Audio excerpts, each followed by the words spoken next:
Today we're gonna read chapter 1 of Misfits, The Royal Conjuring. The Misfits. Book 1. Chapter 1. Old School. Weird things had a tendency of happening to Olive Cobbin, but this morning was weirder than most. First, her Insta-friend's social media account has vanished entirely. Never mind that she had fewer than 5 followers.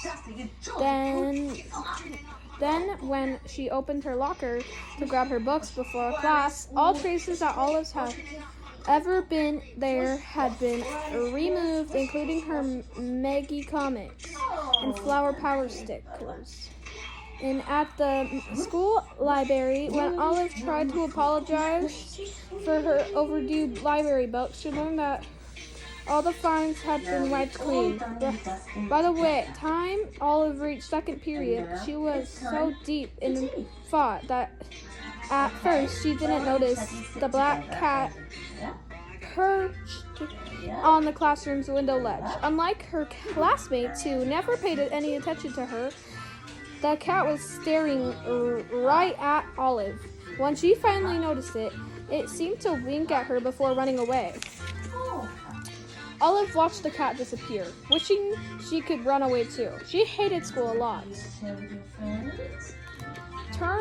Turning to the front of the room, Olive heard the school PA system crackle. Then a tiny voice said, "Olive Cobbin," saying, "Olive, try not to panic. Please report to the principal's Gates office immediately." Instantly, prying eyes were on her. She felt her face flush red. Often overlooked, Olive did not look long for this sort of attention. As she began to gather her books, the teacher shook her head. "Leave those. You don't need needing them anymore." Olive bolted to the classroom, her heart racing. The last time she'd been called of class a mere month. Earlier, she had been informed that her beloved grandmother Mimi was gone. Who was it this time? Upon entering the principal's office, she saw her mother seated across the principal's gates. Olive was instantly relieved and panicked. "Is it Dad?" Her brown eyes began to fill with tears. Olive's mother, Dr. Cobbin Singh, arched an eyebrow and handed a tissue. As usual, she looked perfectly polished, making her daughter feel like a before photo in a fashion magazine. "Hello to you, too," Dr. Cobbin Zhang said gently. "Your father is fine." Then Olive sputtered. "Then why are you here? It wasn't even 10:30 a.m. She paused to note that her mother's new short haircut made her look stylish and chic.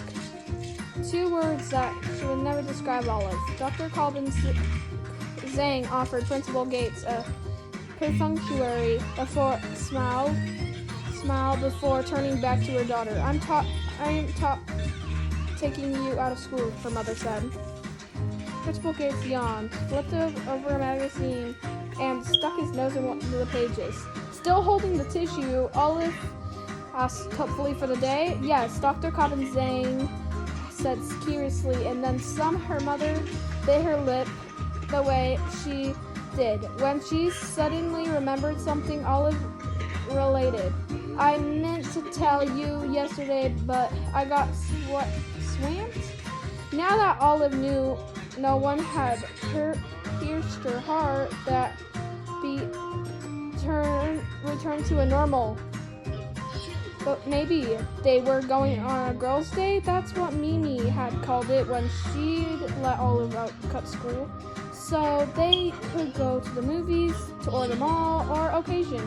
Olive even did this on her own. She usually ended up at library. Principal Gates squinted at Olive over the magazine. "You are Olive." When the principal couldn't remember her last name, Olive could feel herself shrinking. Not literally, of course, but in the "oh, here we go again, I feel invisible" sort of way. Benefits she was quick to remind herself said Asians were chasing you. A teacher asked about homeometry, and you hadn't done your homework. If they couldn't see you, you were safe from embarrassment or death, which often felt like the same thing. Still holding his magazine in one hand, Principal Gates clicked through his computer with the other. His unkept black hair stuck up in two places, reminding Olive of the cat. The second period, this is odd. I have no record of you. Did you say you were a student here? Olive began to deflate her like a tile with slow leap. I've been a student here since kindergarten. She pushed her student ID across the desk as proof. Principal Gates examined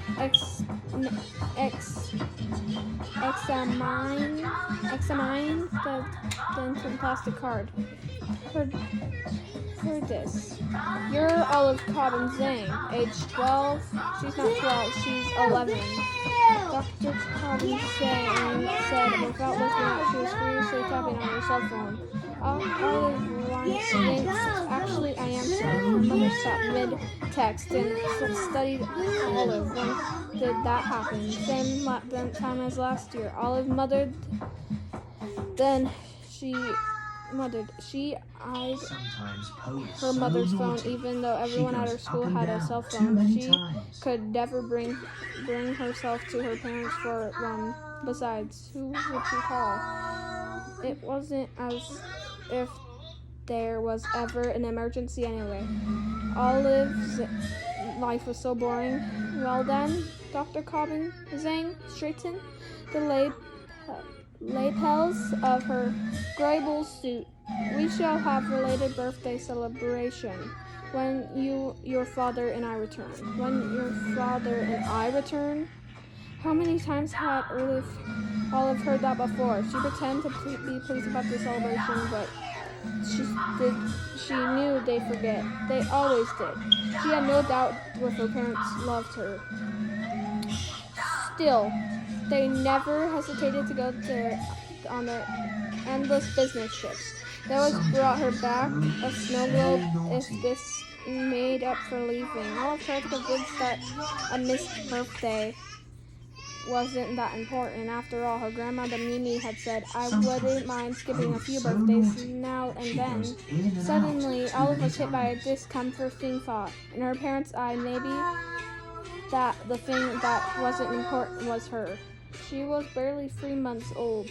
The time her mother and father had left her in the care of Mimi. You were always very adoptable, her parents would say with pride. You never cried.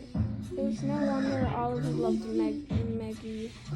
Her fun family comic books she dreamed, approaches family adventures by day, and home-cooked meals every night. Maggie learned to cry when her parents had stayed home. Principal Gates set his magazine down. The headline, Gloria's Day in Gloria, blared merely at smooth skin, wearing an overflow of Maisie jewels on her neck, ears, wrists, and fingers. But it was the small black cat. Small